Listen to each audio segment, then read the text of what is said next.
सारे media person जो आज यहाँ इस मौके पे हमारे निमंत्रण पे आए हैं, मैं आपका बहुत बहुत स्वागत करती हूँ और दिल की गहराइयों से आपकी हम लोग जीएमसी जम्मू की एडमिनिस्ट्रेशन आप लोगों की शुक्रगुजार है कि आप यहाँ अपना कीमती वक्त निकाल के आए। मैं आपको ये कहना चाहूँगी कि इस साल 15 अगस्त जीएमसी जम्मू ने ये डिसाइड किया है कि हम 10 अगस्त से लेकर 15 अगस्त तक एक वॉलंटरी ब्लड डोनेशन कैंप लगाएंगे। उस कैंप में इंडिपेंडेंस डे की स्पिरिट को सेलिब्रेट किया जाएगा। हम सब जानते हैं कि हमारे फ्रीडम फाइटर्स ने अपना बलिदान देकर इस देश को बचाया है।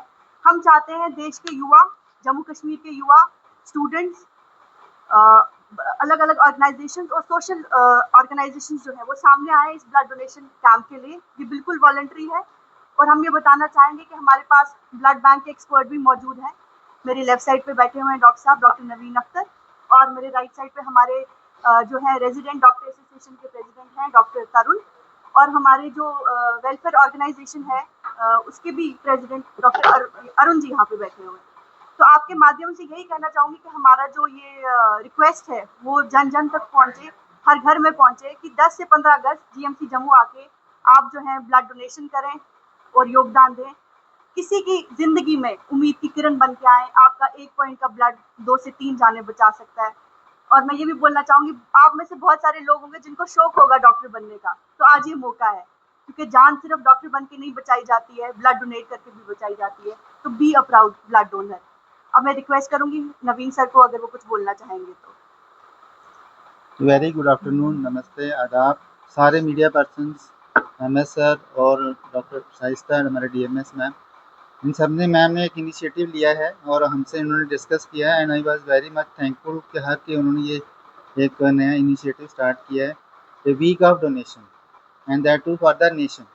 जैसे हम सब जानते हैं कि पिछले साल हमारे जेएनके में highest number of cancer patients की मतलब सबसे ज़्यादा कैंसर पेशेंट्स पाए गए और हमारा जो ब्लड सेंटर जीएमसी जम्मू है उसके पास हमारे पास 3 ब्लड बैंक्स हैं। एक ब्लड सेंटर जीएमसी है, ब्लड सेंटर एसएमजीएस हॉस्पिटल है, blood centre super speciality hospital है। तो हमारे यहाँ पे तकरीबन हमारा हॉस्पिटल 3500 बेडेड हॉस्पिटल है, जो इतने सारे पेशेंट्स को आप देखते हो हर जगह से एक्सीडेंट होता है छोटा सा तो पेशेंट यहाँ रेफ़र होते हैं। इवन जो प्रेग्नेंट लेडीज़ हैं वो वहाँ बाहर से यहाँ रेफ़र होती हैं, तो हमारे ऊपर काफ़ी लोड रहता है। तो इसलिए हमने सोचा कि इस बार हम अपनी पब्लिक, अपनी जम्मू वासियों को या बाकी जगह से जो लोग यहाँ पे आ सकते हैं हमने उनके लिए एक पब्लिक आउटरीच प्रोग्राम शुरू किया कि at least public should also support us, क्योंकि विदाउट पब्लिक और हमारे डोनर्स जो ऑर्गेनाइजेशंस हैं उनके सपोर्ट के कोई भी ब्लड बैंक, किसी भी कंट्री का ब्लड बैंक काम नहीं कर सकता है।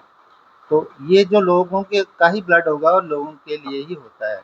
आप देखते हैं कि हम कैंसर पेशेंट्स, जो किडनी पेशेंट, जैसे किडनी ट्रांसप्लांट भी अब शुरू हुआ है, हर kidney patient, cancer patient, even thalassemia जो है, ये ऐसे पेशेंट्स होते हैं जिनको हर हफ्ते ब्लड की ज़रूरत होती है और हर हफ्ते फैमिली को ब्लड देना आपको पता है कितना मुश्किल होता है। अब हमारे यहाँ तो चलो न्यूक्लियर फैमिली स्टार्ट हो गई है, तो घर में कितने ही बंदे होते हैं, 1 बच्चा, 2 बच्चे, 1 फैमिली, और उनके लिए बहुत मुश्किल है। तो इसलिए as a unity, as a united society हमें ही अपने ऐसे पेशेंट्स, ऐसे लोगों का ख्याल रखना पड़ेगा, क्योंकि अगर हम यूनाइटेड रहेंगे तो हर कोई ऐसा जो भी पेशेंट होगा तो उसको ज़रूरत पड़ने पे हॉस्पिटल पे ब्लड मांगने की ज़रूरत ना पड़े। हम ये चाहते हैं कि हमारा वॉलंटरी डोनेशन इतना अच्छा हो कि उसको हॉस्पिटल से ब्लड मांगने की ज़रूरत ना पड़े। तो जब भी आए कहते हैं कि जैसे हमारे एक्स एचओडी सर रहते थे, डॉक्टर टीआरएन सर, तो उनका भी एक सपना था कि पेशेंट जो है वो ब्लड के लिए वेट ना करे, जबकि हमारे पास इतना ब्लड होना चाहिए कि ब्लड पेशेंट के लिए वेट करे। तो ये एज ए मीडिया सोसाइटी आप सबसे ज़्यादा कनेक्टेड हैं लोगों से, आप हमारा एक माध्यम है, तो आप आई थिंक ये अवेयरनेस कंटिन्यूसली अगर इसको रखेंगे तो हमारे लिए बहुत अच्छा होगा, पेशेंट्स के लिए बहुत अच्छा होगा। जैसे मैंने कहा ना, रेगुलरली हर पेशेंट को, जैसे कल हमारे पास एक पेशेंट, ब्लीडिंग पेशेंट आया, उसको कल से अभी तक 4 यूनिट चढ़ गए, उसके फैमिली ने भी 2 दिया, 2 ब्लड बैंक की तरफ से भी हेल्प हुई। तो वो हेल्प हम तब कर पाए क्योंकि हमारे पास आप जैसे जो वॉलंटरी ऑर्गेनाइजेशंस हैं, रिस्पॉन्सिबल सिटीजन्स जिन्होंने यहाँ पे ब्लड आके दिया है, उनका ब्लड से हम उनकी हेल्प कर पाए और उस पेशेंट की जान बचा पाए। तो आई थिंक ये बहुत ही ज़रूरी है कि अगर एक पेशेंट, जैसे आप एक ब्लड देते हो तो उन ब्लड के अलग अलग कंपोनेंट बनाते हैं, जैसे पैक्ड आरबीसी बनाते हैं, रेड ब्लड सेल्स, प्लाज्मा बन जाता है, प्लेटलेट बन जाता है। अब जैसे आने वाला जैसे सीज़न अब बारिशें ख़त्म होंगी तो डेंगू का सीज़न के चांसेस बढ़ जाते हैं। तो उसके लिए भी मैं कहता हूँ बचाव ज़्यादा इम्पोर्टेंट है, इसलिए आप पानी जमा ना होने दें, मच्छर से बचें, फुल स्लीव कपड़े पहनें, ठीक है, और एंटी मॉस्किटो जो चीज़ें हैं उसको इस्तेमाल करें। तो इसके लिए हमें चाहिए कि हम पहले से ही तैयारी रखें। तो इसीलिए हम ये चाहते हैं कि इस आज़ादी के अवसर पर हम लोगों को बीमारियों से आज़ादी दिलाएँ, उनकी परेशानियों से भी आज़ादी दिलाएँ, और ऐसे पेशेंट जिनको ब्लड चाहिए उनको, ताकि उनको यहाँ-वहाँ ना भागना पड़े। तो इसलिए रिक्वेस्ट कि हम आपकी मदद से उनकी हेल्प करें।